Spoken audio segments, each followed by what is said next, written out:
ঘর বাড়ি সবসময় পরিষ্কার পরিচ্ছন্ন রাখা, ঘরের চারদিক সব সময় সাজিয়ে গুছিয়ে একেবারে পরিপাটি করে রাখা, এটা কিন্তু শুধুমাত্র আমার দায়িত্ব না, এটা কিন্তু আমার অভ্যেস। বহু বছর ধরে এইভাবেই এই অভ্যেসটা পালন করে আসছি। নমস্কার বন্ধুরা, and welcome back to my channel it's Ishani. It's ইশানির আরেকটা ছোট্ট এবং নতুন ব্লগে জানাই তোমাদের সবাইকে ওয়েলকাম। আজকে কিন্তু ব্লগটা সত্যি খুব ছোট ব্লগ। এই কদিন যে কটা ব্লগ তোমাদের সাথে শেয়ার করেছি প্রত্যেকটার কিন্তু দৈর্ঘ্য আজকেরটা থেকে তুলনামূলকভাবে বেশি। তাই আজকে ভাবলাম একটু ছোট একটা ব্লগ তোমাদের সাথে শেয়ার করি।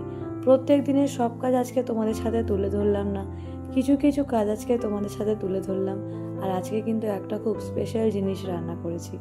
তোমরা যখন এই রান্নাটা দেখবে, রান্নাটা শেষ হওয়ার আগে যদি আমাকে বুঝতে পারো, জানিও যে সেই রান্নাটা কি। যদি জানাও তাহলে বুঝবো তোমরা কিন্তু একেবারে আমারই মতো সেই খাবারটা খেতে ভীষণ ভালোবাসো। ঠিক আছে, তোমাদেরকে যেই কথাটা এতদিন ধরে বলে আসছিলাম যে আমাদের ঘরে কবে যে লিকার চা শুরু হবে সেটার কিন্তু কোনো ঠিক ঠিকানা নেই। আজকে ফাইনালি সেই শুভ দিন এসেই গেছে, যেদিন থেকে আজকে সকালে ডেলি আমাদের ঘরে কিন্তু লিকার চা হবে। তোমাদেরকে আমি এর আগেও বহু ব্লগে বলেছি যে প্রত্যেক দিন সকালে শুধু লিকার চা খাওয়ার কথাই হচ্ছে, কিন্তু একদিনও খাওয়া হচ্ছে না। কালকে আমাদের এখানে একটা খুব ভালো চায়ের দোকান আছে, সেটা বহু পুরনো দোকান, সেটার নাম হচ্ছে গেটি, গোলবাজারে। কালকে ওখান থেকে গিয়ে এই পাতা চাটা কিনে এনেছি। ওরাই বললো যে এই চা পাতাটা নিয়ে যান, এটা খুব ভালো লিকার হয়, মানে সেন্টটা খুব ভালো আসে।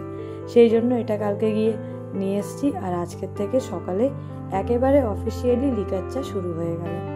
আজকের ব্লগের শুরুতেই তোমাদেরকে যেই কথাটা বললাম যে ঘর বাড়ি গুছিয়ে রাখা কিন্তু একটা অভ্যাস। ওই এমন নয় যে যেদিন কোনো আত্মীয় পরিজন এলো বা কোনো বন্ধু বান্ধব এলো বা কোনো বিশেষ পুজো আর্চার দিনেই আমরা শুধু ঘর বাড়ি পরিষ্কার করব। ঘর বাড়ি কিন্তু হচ্ছে মা লক্ষ্মী।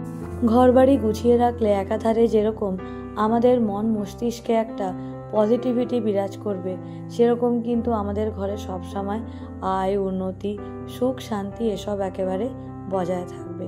দেখবে যেই বাড়ির আনাচে কানাচে সবসময় পরিষ্কার পরিচ্ছন্ন থাকে সেই বাড়িতে কিন্তু ঝুট ঝামেলা, অশান্তি এইসব খুব কম হয়। আর দেখবে যেসব বাড়ি সবসময় একেবারে অগোছালো থাকে, নোংরা থাকে, চারিদিকে একেবারে ময়লা থাকে, সেই সব বাড়িতে কিন্তু মেম্বারদের মধ্যে ঝগড়া, অশান্তি, ঝুট ঝামেলা এসব কিন্তু লেগেই থাকে। এই দেখো, আগে এখানে একটু আলু ছাড়িয়ে নিচ্ছি। না, তোমাদেরকে আজকে ব্লগের শুরুতেই যেই স্পেশাল আইটেমটার কথা বলেছি সেটা কিন্তু এটা একেবারেই নয়। খুব আলু পোস্ত খেতে ইচ্ছা করছিল, তাই ভাবলাম আলুটা আগে থেকে একটু এরকম করে পিল করে রেখে দিই, জলটা একটু ঝরিয়ে রাখবো, তাহলে পোস্ত করার সময় ভালো হবে। এই দেখো, ফাইনালি সেই দিন চলেই এসছে যখন আমাদের ঘরে আজকের থেকে লিকার চা খাওয়া শুরু হয়ে গেছে। এই খবরটা যে তোমাদের সবার সাথে শেয়ার করতে আমার কি আনন্দ হচ্ছে কি বলবো। আর এই দেখো, এইদিকে আমার ডিটক্স ওয়াটারটা একেবারে রেডি হয়ে গেছে। তবে হ্যাঁ, আজকে একটা অন্য জিনিস আনবো, সেটা আনার পর কালকের থেকে কিন্তু একটা পাউডার বানিয়ে রাখবো। প্রত্যেক দিন সকালে গরম জলে ওটা 1 চামচ করে দিয়ে খাবো, সেটা কিন্তু আরও বেশি ভালো কাজ করবে। তো যাই হোক, দেখো আলুটা পিল করার পরে আগে কিন্তু ডিটক্স ওয়াটারটা ঢেলে খেয়ে নিয়েছি। কারণ কি বলতো, ডিটক্স ওয়াটার খাওয়ার প্রায় 1 ঘন্টা পর কিন্তু ব্রেকফাস্ট করতে হয়, সাথে সাথে কিন্তু করতে নেই। তো সেই জন্য চট করে আগে ডিটক্স ওয়াটার খেয়ে নিয়েছি। এবার আলু পোস্তর আলুগুলো এখানে রেখে দিচ্ছি। ও আবার আলু পোস্ত খেতে একেবারেই পছন্দ করে না। আসলে ওর এরকম একটা এক্সপিরিয়েন্স আছে, ও যখন কলেজে পড়তো, হোস্টেলে থাকতো কলকাতায়, সেই সময় ওরা যেই মেসে থাকতো, মানে যেই হোস্টেলটায় থাকতো, সেখানে ওদেরকে এমন আলু পোস্ত খাওয়ানো হতো, মানে সেই একদম জলের মতো। তো সেই যে ওর আলু পোস্তর প্রতি একটা অভক্তি এসেছে, এতদিনেও সেই অভক্তিটা আর যায়নি। তো সেই জন্য শুধু মায়ের আর আমার জন্য আলু পোস্ত করলাম। আর এই যে এবার সেই স্পেশাল আইটেমটা রান্না করছি, যেটার কথা তোমাদেরকে বললাম। তোমরা অবশ্যই জানিও যে এটা খেতে তোমরা কে কে পছন্দ করো। আমাদের বাড়িতে এটা হলে আর কিচ্ছু লাগে না, সবাই কিন্তু এটা দিয়েই 1 থালা ভাত একেবারে শেষ করে নেয়। শুকনো লঙ্কা 5 ফোড়ন দিয়ে দিয়েছি। এবার এর মধ্যে মশলার একটা পেস্ট দিয়ে নিয়েছি, আর তারপর অল্প একটু হলুদ গুঁড়ো আর অল্প একটু লবণ দিয়ে নিয়েছি। এবার আসছে আমাদের শো স্টপার। এই দেখো, তোমরা কি বলতে পারবে যে আমি এটা কি রান্না করছি? যারা বলতে পারবে বুঝবো তারা সত্যিকারের অর্থেই কিন্তু ভোজন রসিক। আর যারা বলতে পারবে না তাদেরকে বলবো এটা অন্তত জীবনে একবার হলেও কিন্তু ট্রাই করে দেখো। এটা থাকলে সঙ্গে কিন্তু ডাল, মাছ, মাংস কিচ্ছু লাগবে না। এইটা পাতে থাকলেই কিন্তু এটা দিয়ে এক থালা ভাত একেবারে শেষ হয়ে যাবে। আজকে আমি একটু এটা সেদ্ধ ছোলা দিয়ে করছি, কিন্তু অন্য সময় এটা কিন্তু ইলিশ মাছ দিয়েও করে থাকি। তো যাই হোক, আজকে দেখে নাও এটা করছি। আর হ্যাঁ, এবার আমি বলেই দিচ্ছি, এটা হলো সেই বিশ্ববিখ্যাত কচুর শাক। আমাদের ঘরের সামনে এত কচু বন আছে যে সেখান থেকে আগের দিন দুজন মানুষ কচুর শাক কাটতে এসেছিল। তো আমরা বললাম আমাদেরকেও কয়েক আটি দিয়ে যাও। তো তখন ওখান থেকেই আজকে আমি 2 আটি রান্না করেছি। এটার একটাই জিনিস, এতটা যখন করা হয় হওয়ার পর কিন্তু একেবারে অল্প হয়ে যায়। আর এটা খেতে এত টেস্টি লাগে যে কি আর তোমাদের বলবো। তাহলে আমাকে কমেন্টে অবশ্যই জানিও যে তোমরা কে কে কচুর শাক খেতে ভালোবাসো আর কে কে এখনো খাওনি। যে যে ভালোবাসো শেষে জানিও যে তোমরা কি আমার মতো করেই রান্না করো না অন্য কোনোভাবে। তবে ছোলা দিয়ে করলাম বলে আজকে এইভাবে করলাম, মাছ দিয়ে করলে কিন্তু সেটা আবার অন্যভাবে করব। আর এই দেখো, এখানে আলু পোস্তর আলু কাটা হয়ে গেছে। এবার আলুটা তেলের মধ্যে ছেড়ে দিয়েছি। ঢেকে নিয়ে একেবারে আলুটাকে ভালো করে সেদ্ধ করে নেব, তারপর কিন্তু পোস্তটা দিয়ে দেব। আর আলু পোস্ত কিন্তু সবসময় একটু রাঁধুনি দেবে। পোস্তটা যখন পেস্ট করবে হালকা করে হলেও কিন্তু রাঁধুনি দেবে, এতে কিন্তু আলু পোস্তর টেস্ট একেবারে দ্বিগুণ হয়ে যায়। আজকের আমার ভিডিওর যেই মেন টপিক সেটা এটাই। দেখবে অনেককে এরকমও অনেকের অভ্যাস আছে, শুধু যখন নিজের বাড়িতে থাকে তখনই কিন্তু বাড়ি ঘর দুয়ার গুছিয়ে রাখে। কোথাও গেলে কিন্তু দেখবে আশপাশ সবসময় একেবারে ময়লা অগোছালো। কিন্তু যারা সত্যিকারের অর্থে পরিপাটি হবে, যারা সত্যিকারের অর্থে ঘর গুছিয়ে রাখে না, তারা কিন্তু যেখানেই থাকুক তারা কিন্তু নিজেদের আশেপাশের পরিবেশ, আশেপাশের জায়গা সব সময় গুছিয়ে রাখবে। আমি যখন কোনো হোটেলেও যাই, ধরো হয়তো আমরা কোথাও ঘুরতে গেছি, আমি কিন্তু হোটেলের রুম থেকেও যখন বেরাই আমি রুমটা এত সুন্দর করে পরিষ্কার করে বেরাই। ও আমাকে কত সময় বলে যে ছাড়ো না, রুম সার্ভিসের লোকজন তো এরপর আসবেই। কিন্তু জানি না কেন এমন একটা হ্যাবিট হয়ে গেছে, ধরো হয়তো কোনো হোটেলের রুম থেকেও বেরোচ্ছি, কোথাও হয়তো ঘুরতে গেছি, রুমটাও এত সুন্দর করে সাজিয়ে গুছিয়ে রেখে যাই, ওখানে কিন্তু মনে হয় না যে আর অন্য কারোর এসে কিছু করার প্রয়োজন পড়ে। এটা কিন্তু একটা হ্যাবিট। ধরো হয়তো কোথাও ঘুরতে গেছি, সেখানেও গিয়ে আশেপাশে ধরো যদি কিছু অগোছালো দেখি সেটা কিন্তু গিয়ে গুছিয়ে দিই। এটা আমার বরাবরের হ্যাবিট। এই দেখো, কথা বলতে বলতে এখানে কিন্তু আলু পোস্ত একেবারে আমার রেডি। আলু পোস্তটা কীরকম লাগছে সেটা কিন্তু আমাকে অবশ্যই জানিও। আজকে ভেবেছিলাম আলু পোস্তটা করে রেখে দিই, এই বেলা না খেলে ওই বেলা খেয়ে নেব। আর এই যে এবারে মেশিনে একটু জামা কাপড়গুলো দিয়ে দিয়েছি। এরপর কিন্তু দেখো, আর কি বলতো একটা কথা, এই মেশিনে তো আর একটা দুটো জামা কাপড় ভেজানো যায় না। তো কি করে থাকি যে 2-3 দিনের মনে করো যেগুলো থাকে, যেই জামা কাপড়গুলো সব সময় লাগে সেগুলো তো হাতে কেচে নিতেই হয়। কিন্তু ধরো যেগুলো আমার হয়তো 2-3 দিন লাগবে না, সেগুলোকে একটু জমিয়ে রাখি, তারপর আবার সেগুলো কিন্তু কেচে দিই। কারণ দেখো, ডেলি ইউজে ধরো যেগুলো জামা কাপড় সেগুলো সবসময় কিন্তু আমরা মেশিনে দেই না।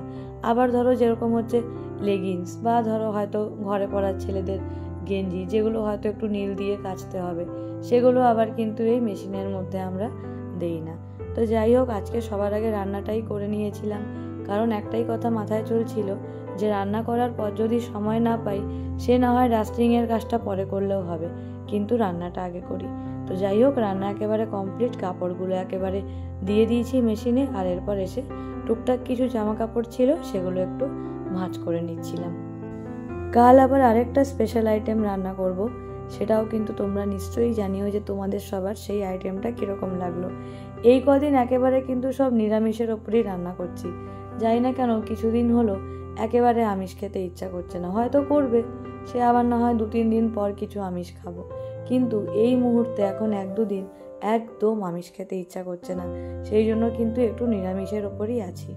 বন্দনা আমার আগের ব্লগে কমেন্ট করেছো, যেটা আমার টিপসের ব্লগ, মধ্যবিত্ত ঘরে টাকা জমানোর সহজ কিছু টিপস ভিডিওগুলো বেশ ভালোই লাগে, আবার দিও, ভিডিওটা খুব ভালো হয়েছে।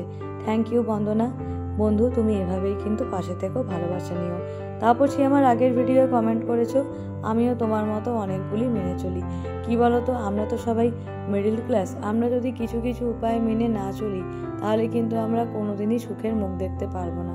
আর দেখবে মানুষের না বছরের পর বছর যা সঞ্চয় করে, একটা যদি ঘরে সেরকম কোনো রোগ টোগ কিছু হয় না, নিমেষের মধ্যে যেন অনেক বছরের সঞ্চয় বেরিয়ে যায়। তো যাই হোক, দেখো যাই হয়ে থাকুক, ভবিষ্যতের কথা ভেবেও আস্তে আস্তে কিন্তু সঞ্চয় করাটা খুব প্রয়োজন। প্রিয়াঙ্কা রয়, তুমি আমার আগের ব্লগে কমেন্ট করেছিলে সংসার টিপসের ব্লগে ভিডিওটা খুব ভালো লাগলো।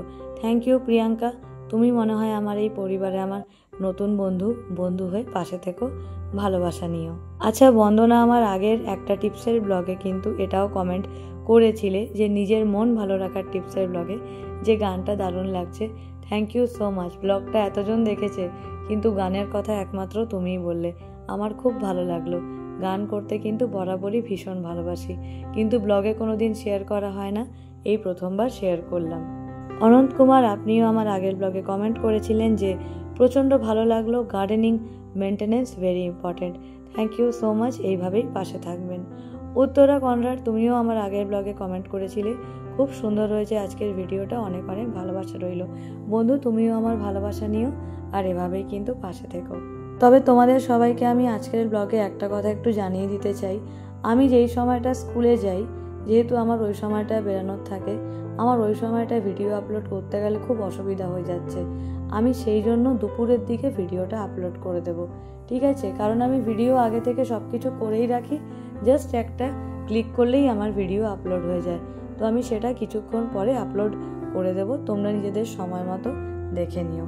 আজকের কিন্তু ব্লগটা এমনিতে খুব ছোট ব্লগ ছিল, আর ব্লগটা কিন্তু একেবারে শেষের দিকে।